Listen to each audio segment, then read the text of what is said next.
اب اردلی وزیر اعظم شہباز شریف بھی بڑا پریشان ہے کہ مذاکرات جو کروائے تھے اس میں ایران تو ہماری ساری باتیں مان گئے، مگر ٹرمپ نے بالکل عین وقت پر ایسی 10 شرائط رکھ دی جس کو ایران نے ماننے سے انکار کر دیا۔ اب شہباز شریف بھی دیکھ رہا ہے کہ جو 3 دن فیلڈ مارشل سوئے نہیں اور جاگتے رہے ہیں، انہوں نے بھی بھرپور طریقے سے کوشش کی کہ ثالثی کا جو کردار ہم ادا کر رہے ہیں اس میں کسی طرح سے بھی کامیابی حاصل ہو جائے، اور کامیابی ہم نے وہ کہتے ہیں کہ حاصل کر بھی لی تھی، مگر ٹرمپ کے 1-2 بیانات نے اسی وقت یہ سب کچھ ملیا میٹ کر دیا۔ اور ظاہر ہے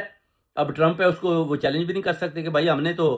جو آپ نے ڈیوٹی لگائی تھی ہم نے تو پوری کی، مگر آپ نے یہ کیا کیا؟ بلکہ انہوں نے بولا جی کہ بالکل ٹھیک ہے جی، اب ہم ایسا کرتے ہیں کہ دوبارہ مذاکرات کا سلسلہ شروع کر لیتے ہیں، اور جو شرائط آپ نے رکھی ہیں ان پر دوبارہ ایران کے ساتھ بات کر لیتے ہیں۔ اب جب ایران کے ساتھ بات کی گئی تو انہوں نے ٹھوکر جواب دے دیا کہ ٹرمپ تو سیریس ہی نہیں ہے، آپ تو کہتے ہیں کہ مذاکرات کی بات کرنے آتے ہیں، تو ٹرمپ تو جناب پہلے اس کو تو سیریس کریں، اسے تو آپ نے لگتا ہے بات ہی نہیں کی، اور آپ صرف اور صرف ایران کے اوپر چڑھائی کر رہے ہیں کہ ہمارے ساتھ مذاکرات کر لیں، ٹرمپ ادھر سے واپس چلا جائے گا، فوجیں چلی جائیں گی، مگر وہ کہتا ہے دیکھ لیں۔ اس کے بعد بھی جو لبنان کے اوپر حملہ کیا، 300 سے زائد آدمی کو شہید کر دیا گیا، تو یہ تو ہماری شرائط کے اندر پہلے بھی لکھا ہوا ہے، اور آپ لوگ ہمارے ساتھ دوگلی پالیسی کھیل رہے ہیں۔ تو اس پر عباس عراقچی بھی آپ کہہ سکتے ہیں کہ غصے میں تھے کہ یہ ہمارے ساتھ یہ جو ہے نا غداریاں ہو رہی ہیں بیسیکلی، کیونکہ آپ کہتے کچھ ہیں کرتے کچھ ہیں، شرائط کچھ بتا رہے ہیں، اور جب ہم پاکستان میں پہنچتے ہیں تو ادھر کچھ اور طرح کی شرائط سامنے رکھ دیتے ہیں۔ تو یہ چیزیں بھی اب اردلی شہباز شریف جو اپنا جناب ٹرمپ کو دیکھتے ہیں اور سوچتے ہیں کہ اب ٹرمپ کو جناب کیسے منایا جائے کہ ٹرمپ جو ہے نا وہ ایران کی شرطیں بھی مان جائے۔ اب ٹرمپ سمجھتا ہے کہ میں جناب سپر پاور ہوں، میرے آگے کسی کی ضرورت نہیں ہونی چاہیے کہ میرے آگے جو ہے نا اپنا شرائط رکھ دی جائیں اور مجھے بتایا جائے کہ جناب آپ نے ان شرائط پر عمل کرنا ہے۔ اب سپر پاور کا یہ حال ہے کہ وہ بھی تو آپ دیکھ لیں پچھلے 7 ہفتوں سے صرف آبنائے ہرمز کے اوپر ایک بلاکیج لگا کر ہی بیٹھے ہوئے ہیں، اس سے زیادہ وہ کچھ بھی نہیں کر پائے،